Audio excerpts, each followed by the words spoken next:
So, time, vibration, frequency, and the physical body and the state of mind, all these five are aspects, if you like, of time and how we take ourselves forward in the future and how we make things manifest. So today I'm going to chat to you about time because I noticed that everyone is worried about the future. And when we speak of the future, we think the future is out there rather than here. So the first thing I want you to note is that any future you want to create in the future, you start by doing so in the present. We need to start in the now. You cannot design the future from the past or from the future. The future really starts building up now. We're talking about time, we're talking about the future, we're talking about how people are worried, how life and what the future would be like, and the future starts in the now. You cannot design the future from the past. If you're living in the past, you cannot design from the future because you're not there. Any future you want to plan for yourself starts from today. My own understanding of time has started, or my own understanding of the nature of time, because I find it very, very elusive when we talk about time, really started many years ago. And I want to ask you, what time zone do you think you're living in? Are you so worried that you're living in the future?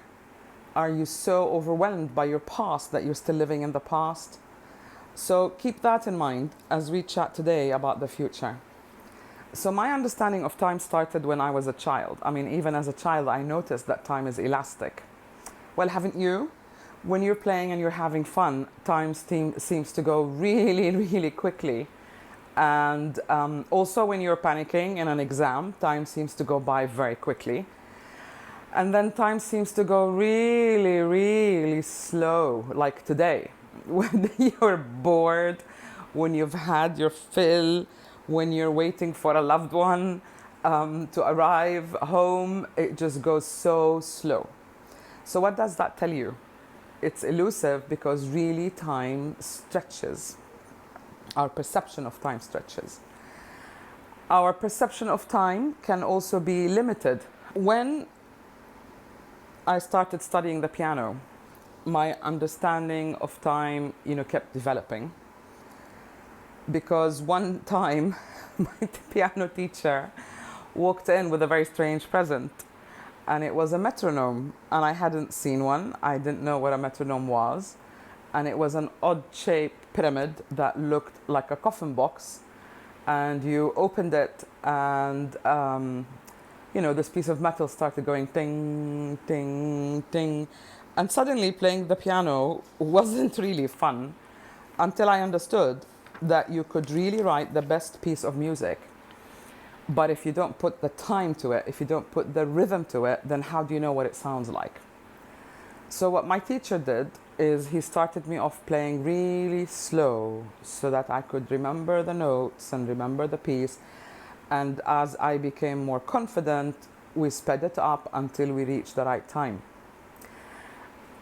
And this kind of stuck in my mind that if I want to learn something new, if I want to program for something new, I'd cut it into smaller segments and I'll focus on a segment until I really had, grasp of it, and then I'd run with it. So when you understand music, you also understand the significance of time and rhythm, and the two are not the same. Rhythm plays an essential role. If you like, you get the rhythm right first, and then you get the time. Does that make sense? Is that too much? Am I being too philosophical tonight? Because I've been really thinking about this, manifesting the future. How do we plan for the future? And I think it is because when you put the time to that piece of music, that it really has its magic and it affects us and we feel better. And what I've noticed recently about myself is I need music. Suddenly, I became more appreciative of music because we are in lockdown in a very strange state. We're not really connected. One day goes by and every day looks the same. Hey, Dee Bloom. Hi, Maria. Thank you guys for joining. And we're talking about the future. How do you manifest the future? And how do you understand time? And that time is here, future is here, not out there. So one time when my mom was 85, she had a knee replacement operation, and usually her threshold for pain is very, very low. And she was really in pain in spite of all the painkillers and so on, and nothing could abate her pain. I tried everything. I tried reading stories, I tried playing audiobooks. Nothing worked. And I started flicking the TV, and to my surprise, we got the Oman channel.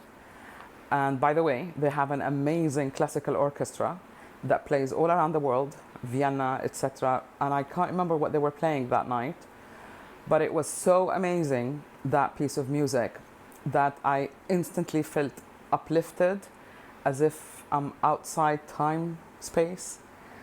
And my mom and I just went into a trance, and we were listening. And a few minutes later, she put her head on my chest, and then she picked up, her head, and she said, "Wow, what was that? I felt I was floating above time." These were her words.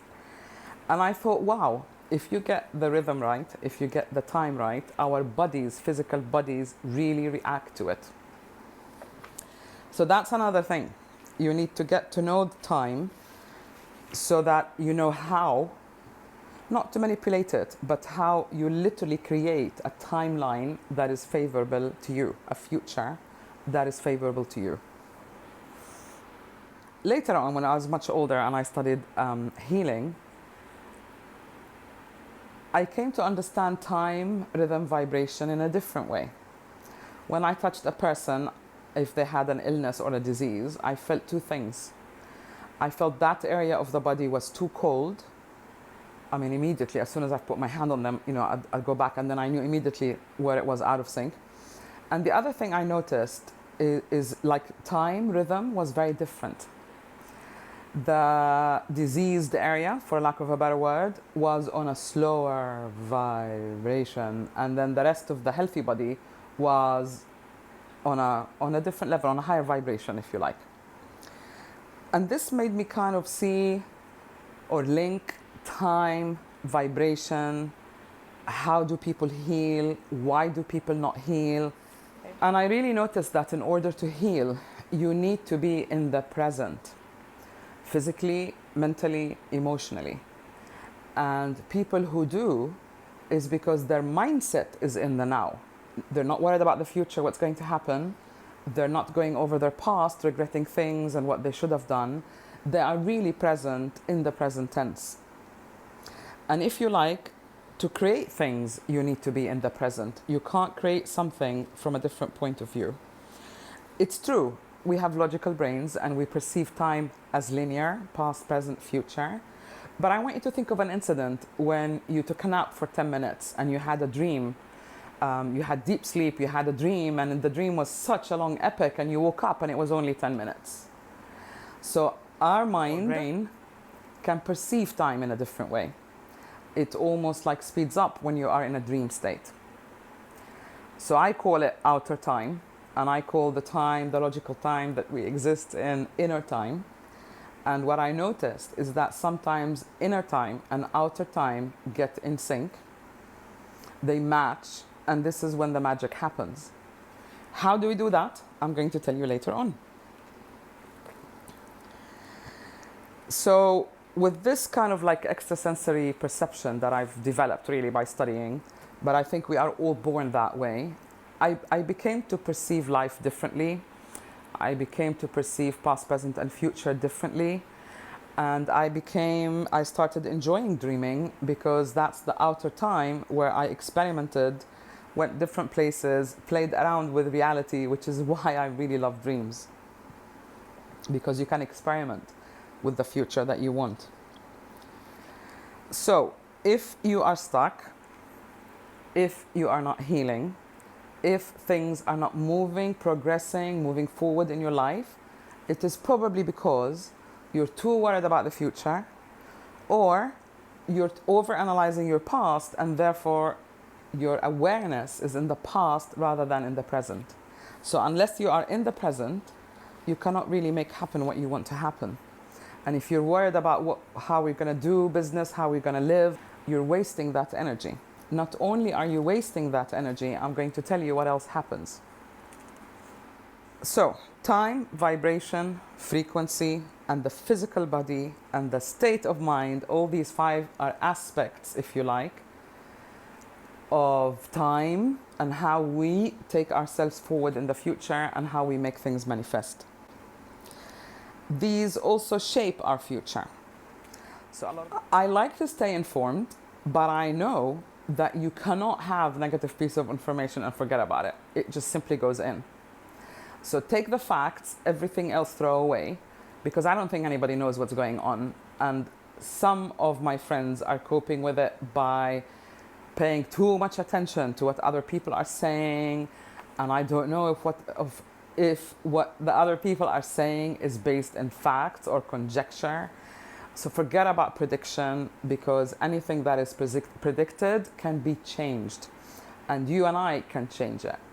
So if each of us stick to our present, and if each of us keep our minds in the present, then together we can create a positive future, regardless of whomever future that they're planning. And this is because everything is energy, everything is vibration. So if you get a lot of people who think the same, who do the same, who listen to the same negative news, they will get worried. And literally your immune system goes down because your vibration goes down. So our minds are really all connected. I don't know, have you ever watched rain falling down a window? I have, for many hours in boarding school. My room was on the top floor, kind of like an attic room, and had a sky window. And it used to rain a lot in England, and I just used to sit in bed and look at the rain, and it's beautiful, it's fascinating, it's kind of hypnotic. But also, if you look closely, the way the raindrops come down is when they get to be of similar width or whatever, they join together. There's nothing pushing them to join together. But they join together and then they drain to the same point. And later on, I studied that at university, and it was called capillary effect. And I think it's the same thing with thoughts. If you have a lot of people discussing the same thing, being worried about the same thing, then really what we're doing is we're creating that negative future out of the fear that we're experiencing in the present. Does that make sense, guys? So this is how important it is to have a clean mind. Don't watch things that you're going to program yourself unconsciously, because you really can't. So detox your mind, detox your life, stay in the present moment, do things that make it feel that time is not long, is not boring, make it feel like time speeds up. And for me, recently, I discovered it's music. And I'm into Bedouin poetry recently. I don't know why, but since I am here in the Gulf, I might as well explore that. And there's there's a branch of Bedouin poetry. Bedouin poetry is called Nabati, but there's a branch that is called Shela. And Shela is when you literally lift the poem up and make an uplifting song out of it. And recently it became very popular, and it's an absolutely fantastic music. And I discovered this singer because somebody posted a small section of his song on Instagram, and I thought, wow, so now that's my wake-up music. I exercise to it, I start my day with it, and it just puts you instantly in the now instead of being worried here and there. So if you want to, DM me and I'll send you the song on YouTube. I'm not sure if I can share it here. And if you do Zumba, oh my God, you are going to be Zumba-wing on this song forever. It's just amazing. It gets you to be in the now. And that is one of the things that I do in order to stay in the now and not to worry about the future. So the other thing that I do to create the future is you literally just see yourself, 2 minutes in the morning before you get out of bed, 2 minutes at night before you go to bed. See yourself in that space. being happy, healthy. Use all your senses emotionally. Feel the excitement in your body. Feel your body more energized, younger. Feel the relief, because we don't know what the future will be like. You just want to focus on the end result, which is, I feel great, I feel liberated, whatever, I can do whatever I want. I don't mean visualize it in terms of things. You want something that means something to you, that is emotive to you. And play that scene last thing at night before you fall asleep, and first thing in the morning before you get out of bed. And you are literally putting that image in your mind. But more than that, you are creating a timeline. And I've experienced different timelines, what people call parallel lives. And I read for this amazing woman called Dr. Penny Kelly, who's actually traveled many parallel lives. And before they used to say, oh, there's 11. Now they say, scientists say it's infinite. And the reason that it is infinite is because you really create them with your mind. So your mind is a very, very important tool. Keep that safe. Keep it healthy. Keep it detoxed. And really watch out. Where do you spend your mind? In what zone? Is it in the past? In the present? If it's in the future, it should be busy in the now, making that future.